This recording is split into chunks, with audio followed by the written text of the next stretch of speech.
Hello friends, welcome to my channel Botanical Studies. In this video, we will discuss about photoperiodism. The discussion will go through following points. First, concept and definition of photoperiodism. Second, photoperiodic classification of the plant, long day plant, short day plant and day neutral plant. Third, mechanism of photoperiodism. It involves photoperiodic induction, perception of photoperiodic stimulus, role of phytochrome and flowering hormone florigen, and finally importance of photoperiodism. Photoperiodism. Light is one of the important factors controlling growth and development in plants. In 24 hours day cycle consists of light and dark period. During summer season, length of light period is more than 12 hours and length of dark period is less than 12 hours, while during winter season, length of light period is less than 12 hours and length of dark period is more than 12 hours. The duration of light and dark period within 24-hour cycle is important factor for controlling the physiology of flowering. Therefore, the photoperiodism is the response of plants to the duration and timing of light and dark period. The plants, in order to flower, require a certain day length, that is, the relative length of day and night period, called as photoperiod, and the response of plant to the photoperiod in terms of flowering is called as photoperiodism. Photoperiod influences plant development, such as leaf fall, dormancy, tuber formation, etc. But its major effect is on flowering. The phenomenon of photoperiodism was first discovered by Garner and Allard in 1920. They are the two American agricultural botanists. Defined photoperiodism as the response shown by the plant to relative length of day and night in 24-hour cycle in different seasons during the year. They studied physiology of flowering in Biloxi variety of soybean and Maryland mammoth variety of tobacco. In tobacco, they observed that the plants during summer season show only vegetative growth and do not produce flowers, but the same variety sown in winter season produces flowers. In case of soybean, they observed that the seeds of soybean sown in June produce flowers in October, while the seeds sown in August will also produce flower in October. After studying, they conclude that relative length of day and night are responsible for induction of flowering in plants and named it as photoperiodism. Critical day length.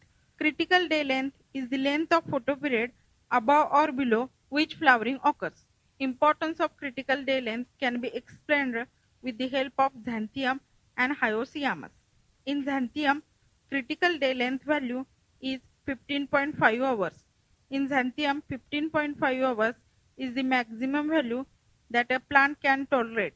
If Xanthium plant is exposed to light more than 15.5 hours, it will not flower, and if it is exposed to light less than 15.5 hours, it will flower. Therefore, Xanthium is considered as short day plant. In case of Hyoscyamus, critical day length value is 11 hours. In Hyoscyamus, 11 hours is the minimum value that plant can require. If Hyoscyamus plant is exposed to light more than 11 hours, it will flower, and if it is exposed to light less than 11 hours, it will not flower. Therefore, Hyoscyamus is considered as long day plant. Depending upon the duration of photoperiod, Garner and Allard classified the plants into three categories. First, short day plant. Second, long day plants. Third, day neutral plants. The classification is based on single character, that is critical day length. The plants in which the value of critical day length is the maximum value that plant can tolerate is called as short day plant. The plants in which the value of critical day length is the minimum value that plant can require are called as long day plant. The plants in which there is no critical day length, that is day length has no effect, are called as day neutral plants. Let us study one by one. First, short day plants. Short day plants require exposure to photoperiod shorter than the critical day length. If the exposure to light exceeds the critical day length, then the flowering is inhibited in short day plant. In short day plant, dark period is more important than light period. In short day plant, length of dark period and its continuity is also important for induction of flowering. If this continuity is disturbed by single flash of light, then flowering is inhibited. Examples of short day plants: Nicotiana tabacum, that is tobacco; Glycine max, that is soybean; Xanthium, that is cocklebur; Oryza sativa, that is rice. Long day plants. Long day plants require exposure to photoperiod longer than the critical day length. If the exposure to light is less than the critical day length, then the flowering is inhibited in long day plant. In long day plant, light period is more important than dark period. In long day plant, light period is more important for induction of flowering. If the plants are kept continuously in light, long day plant can produce flowers.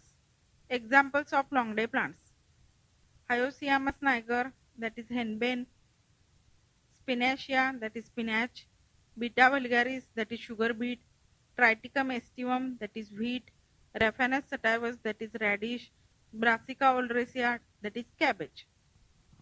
Day neutral plants. In day neutral plants, physiology of flowering is not under the control of photoperiod.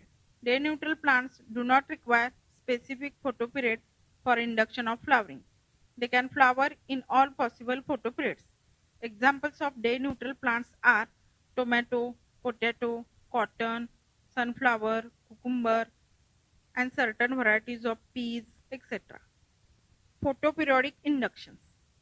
Plants may require one or more inductive cycles for flowering. An appropriate photoperiod in 24-hour cycle constitutes one inductive cycle.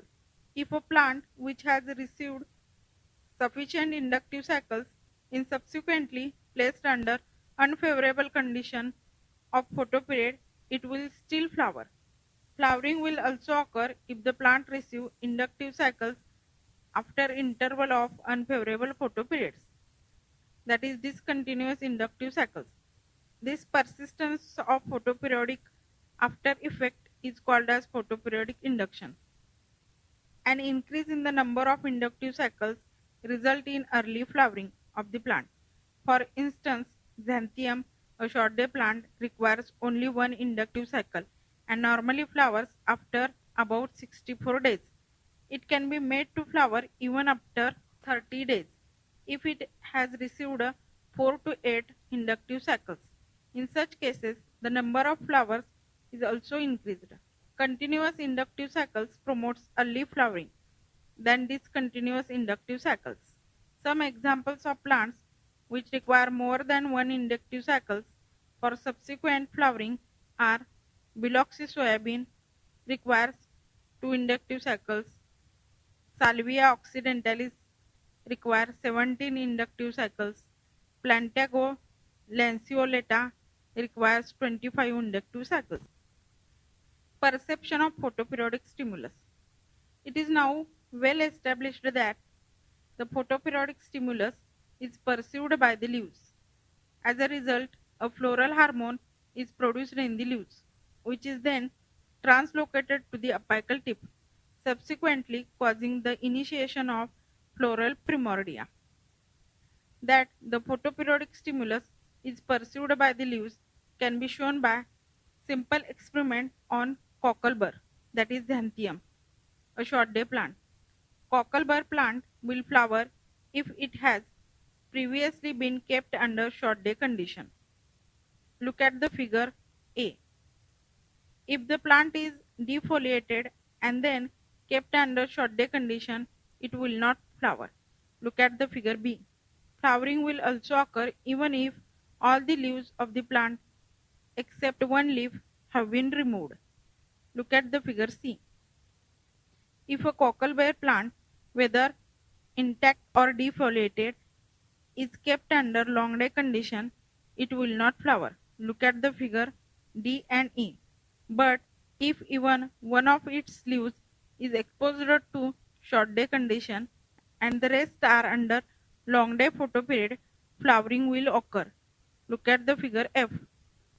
Grafting experiments in cocklebur plants have even proved that the floral hormone can be translocated from one plant to another. For example, if one branched cocklebur plant which has been exposed to short day condition is grafted to another cocklebur plant kept under long day condition, flowering occurs on both the plants. Obviously, the floral hormone has been transmitted to the receptor plant through graft union. But if a cocklebur plant is grafted to another similar plant, both of which have been kept under long day condition, flowering will not occur on either of the two plants.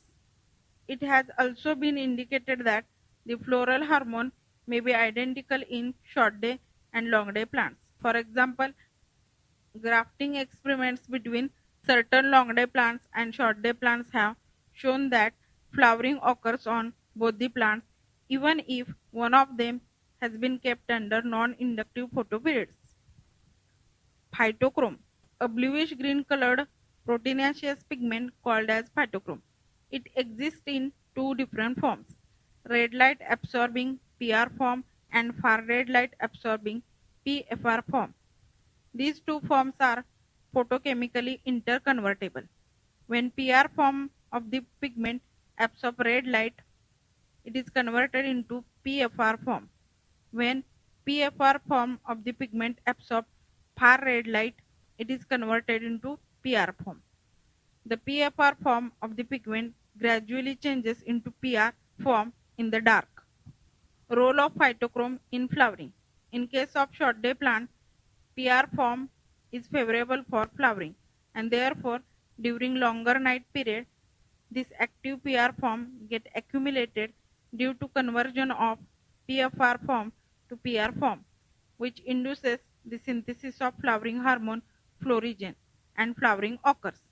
In case of long day plant, PFR form is favorable for flowering and therefore during longer day period this active PFR form get accumulated due to conversion of PR to PFR form, which induces the synthesis of flowering hormone florigen and flowering occurs.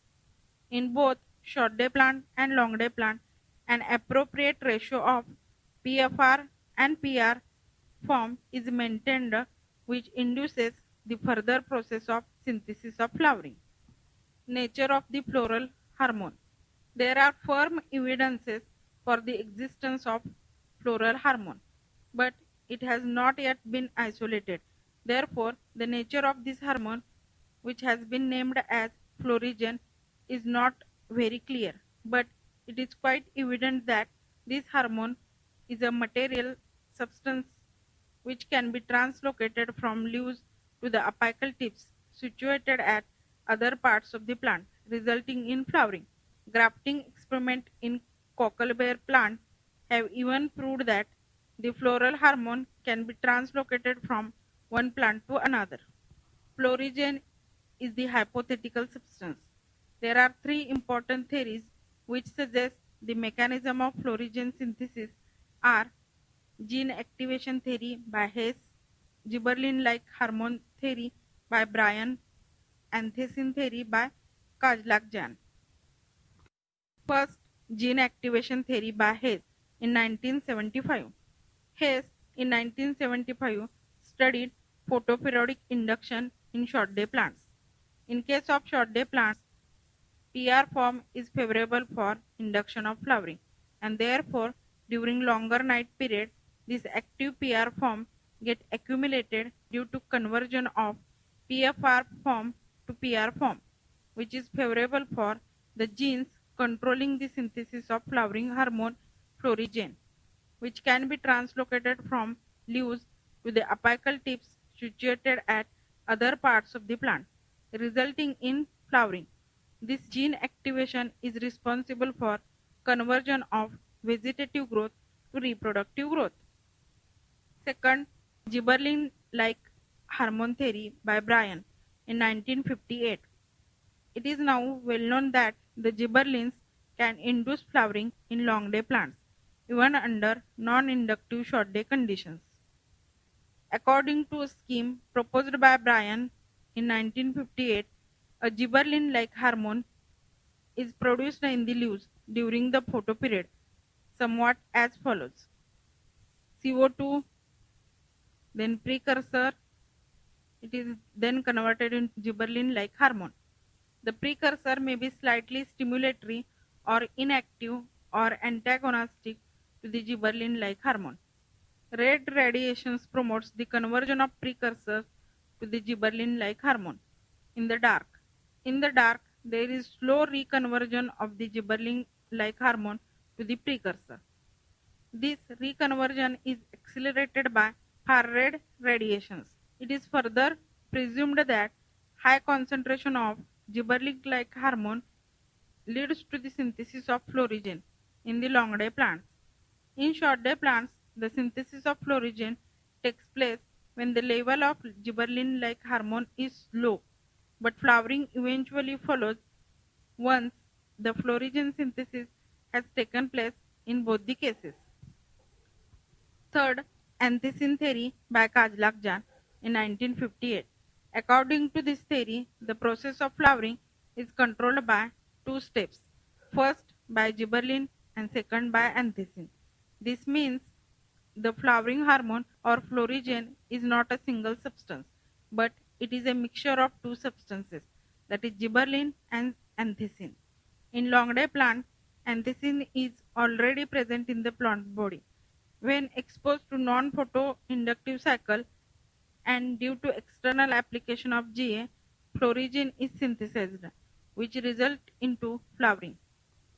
In short-day plants, anthisyn is not present in the plant body. When exposed to non-photoinductive cycle and due to external application of GA, florigen is not synthesized, which results into inhibition of flowering. This theory suggests that gibberellin play important role in physiology of flowering, but it is not a flowering hormone. Importance of photoperiodism. The knowledge of the phenomenon of photoperiodism has been of great practical importance in hybridization experiments. The floral hormone florigen has not been yet isolated. The isolation and characterization of this hormone will be of almost economic importance in floriculture. When photoperiodic requirements are known, both temperature and photoperiod are regulated by growing them in greenhouse so that flowers can be obtained as and when required. In some plants like sugarcane, lettuce, flower production decreases commercial value of the plant. By exposure them to non-inductive cycle, flowering can be avoided. This will help the cultivar to reduce the loss. This is all about photoperiodism. Hope you will understood the concept.